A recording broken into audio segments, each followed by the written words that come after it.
Meseches Kesubos Daf Yud Gimel begins with a Mishnah and contains a second Mishnah. The two forms set with our previous Mishnah. All three are discussing machlokes between Rabbi Gamliel and Rabbi Eliezer against Rabbi Yeshua as to what is the halacha when we don't know what happened with a woman, why she is not apparently a besula. She has a vadai claim. We don't know exactly what the truth is. Does she win because she's a vadai, or does she lose because of various combinations of chazaka? So the Gemara will introduce these two Mishnayos, and the Gemara will bring a machlokes Amoraim, what exactly is the case of the machlokes Tanoim, and the Gemara will try to support one or the other positions of the machlokes Amoraim. So let's begin. The first Mishnah is discussing an argument between a man and a woman over her ksuba. He says she was not a psula. She agrees, but she says she really didn't do any bia. She was just a mukas eitz, and therefore she didn't have any bia. She still gets ksuba. He says, no, you were a beula, and therefore I married you under false pretenses. So the halacha is, as we said before, Rabbi Gamliel and Rabbi Eliezer say she is believed, even though she is not the mosuk. She's trying to get her ksuba away from him. She's believed because she's a vadai. She says, I know exactly what happened. You don't know.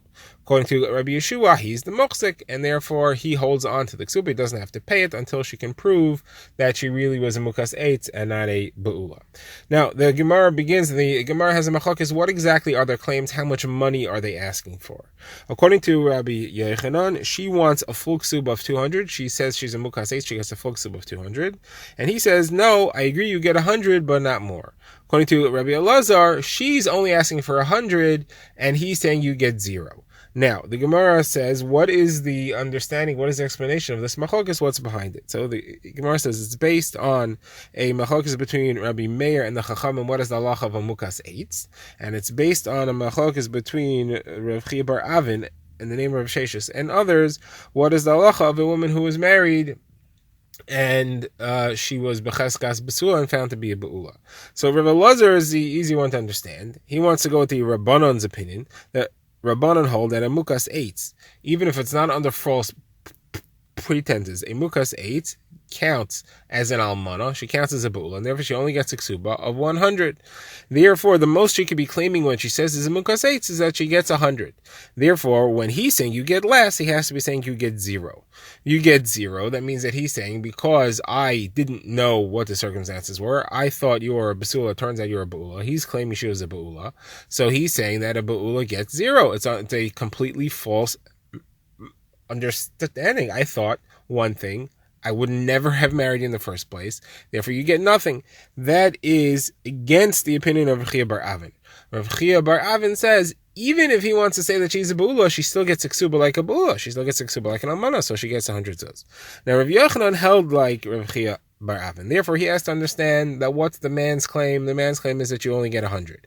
If so, her claim must be more. What's she saying? She's saying she's a mukas eitz. She must be holding that a mukas eitz gets 200. That's the opinion of Rabbi Meir. So this Mishnah therefore must be Rabbi Meir, who says that a mukas eitz gets 200. That's how they each work out their own opinion. Now, the Gemara says, I understand Rabbi Elazar's opinion. I understand why we need two Mishnahs. Why we need this Mishnah, which is an argument over whether she's a mukas eitz or a beula, and the previous Mishnah, where everyone agrees she's a beula, but the woman is saying, I was nisanes after we were already engaged, and therefore it's your loss. You were mekadesh me, and then your kinyan was violated. I was violated after we had kiddushin. There was no false pretenses here, and his claim is that no, it happened before, and therefore you tricked me, and I don't really need to pay you anything. So there we had the same machlokes between Rabbi Gamliel and Rabbi Eliezer against Rabbi Yeshua. So how come we have to have it repeated in this case? And in the last case, we only need to show this argument of the bari against the shema, who's a mochzek. You only need to show that one time. So the Gemara says, I understand, according to Rabbi Eliezer, what the chiddush is, and that's one case is teaching me against Rav Chia bar Avin, and that is the first Mishnah. And then our case here is teaching me the halacha of Rami bar Chama. It's teaching me what the halacha of mukas eitz is. Now, the first case where he said that you were nisanes, you were raped before, so there we have to, it's showing me the halacha of Rav Chia bar Avin, because it's showing me against Rav Chia bar Avin. He's claiming it's a complete mekach tois. You get nothing. That's against Rav Chia bar Avin, who says that even if she fooled him and she was really Ba'ula, she would still get 100 like any almana. So that's what the first case is teaching me. This case here, we see from her taina that a mukas eitz still gets a ksuba of 100. That goes against Rami Bar Chama. Rami Bar Chama says that if she fooled him and she was a mukas eitz and she didn't tell him, she loses her ksuba entirely. Well, everyone agrees to that. Rami Bar Chama says machlokes between Rabbi Meir and the Chachamim is only about what happens if he knew she was a mukas eitz. If she fooled him, false pretenses, she gets nothing. This obviously is not like that, because here we clearly see that he didn't know she was a mukas eitz, and still she's claiming that she is a mukas eitz, and she would still get at least 100 according to Rabbi Elazar's understanding. So there's a chiddush, therefore, in each of these two mishnayos. However, according to Rav Yochanan, you can't say that chiddush, because you can't say a chiddush against Rav Chia bar Avin because he holds like Rav Chia bar Avin. What must be the only chiddush? The only chiddush is as against Rami Bar Chama. And that you see from our Mishnah here, the second Mishnah, the case of Mukas Eitz, because she's claiming Mukas Eitz and she's still asking for 100. The previous case, you don't see anything. The previous Mishnah, there's no Chiddush from there. You don't see from there against Rav Chia bar Avin, because we're going to have to understand it like Rav Chia bar Avin. We're going to have to understand that even according to his claim, he's willing to pay her 100. He's claiming that she was a Ba'ula, and he married her under false pretenses. He's still willing to give her 100.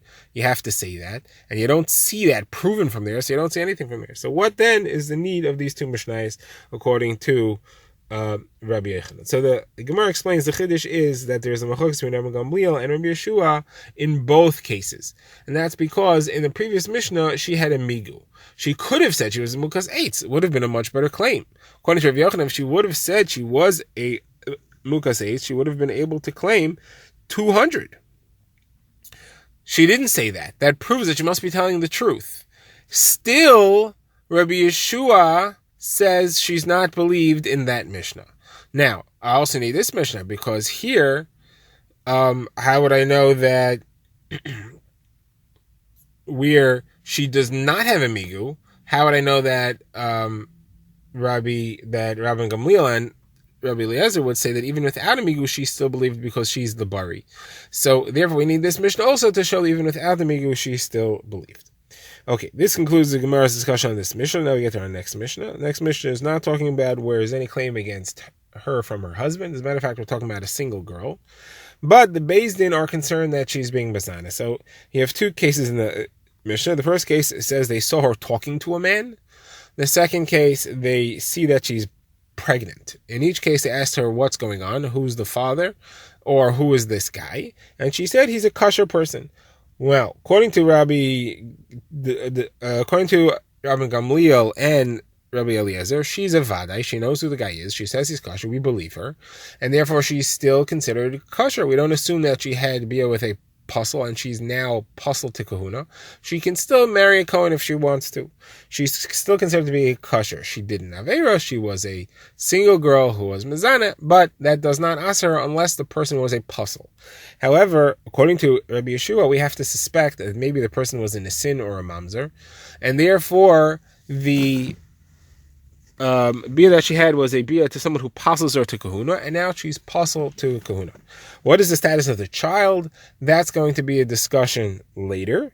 The second case is clear. If we don't believe her as to who the father is, then we would make the child be a mamzer. We suspect the child to be a mamzer or a nisin. The Gemara will discuss further what is the status of the child according to the first version. All right, so here we have this machlokes: do we believe her or do we suspect against her? Again, it's Rabbi Gamliel and Rabbi Eliezer who believe her.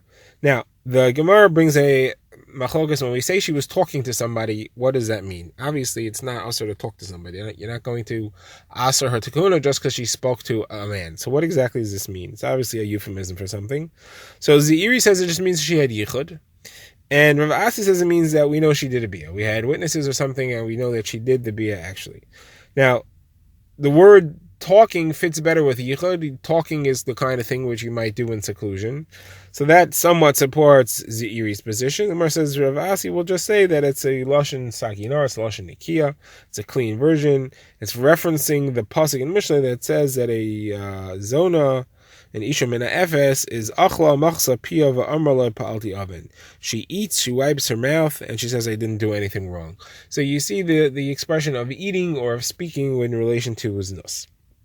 Okay, so that's how they each understand it. Now, the Gemara says, why do I need two halves of this Mishnah? First half is talking where she's talking to someone, and the second half is talking where she's actually pregnant. So according to Ziri, I understand that.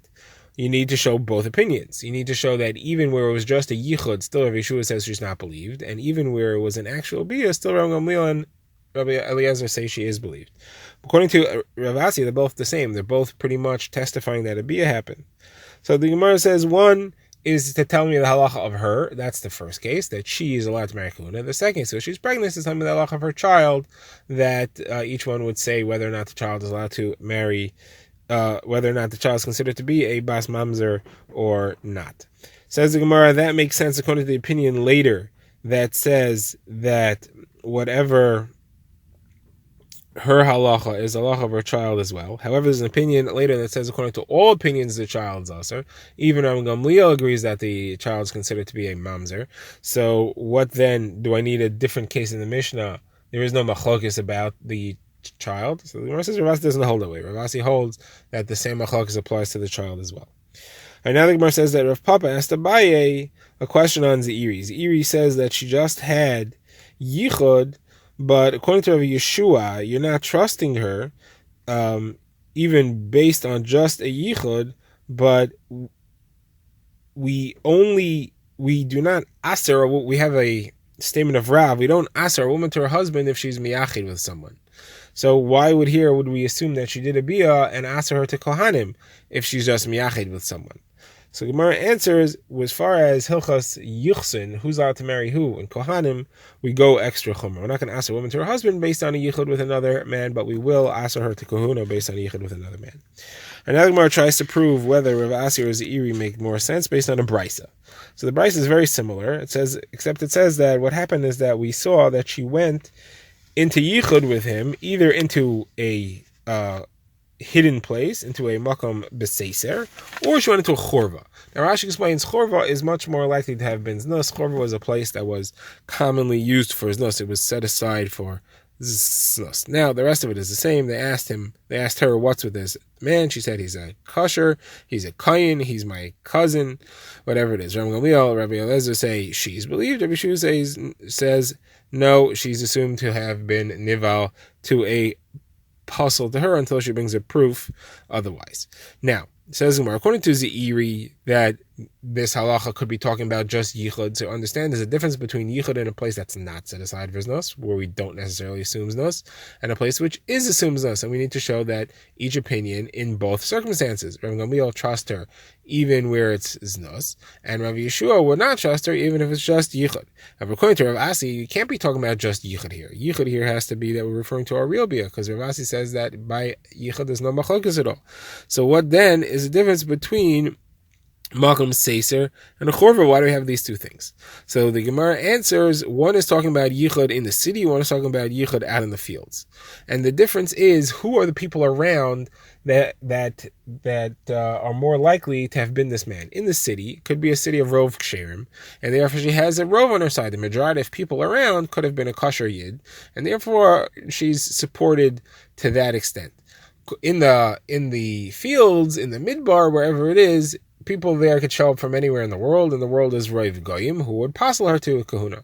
So you need to show in both cases, even in the city where it's Rav Psulim, Rav Yeshua still is Asaser, and even in the midbar where it's Rav Psulim, that is, Rabbi Gamliel is still Machsher her.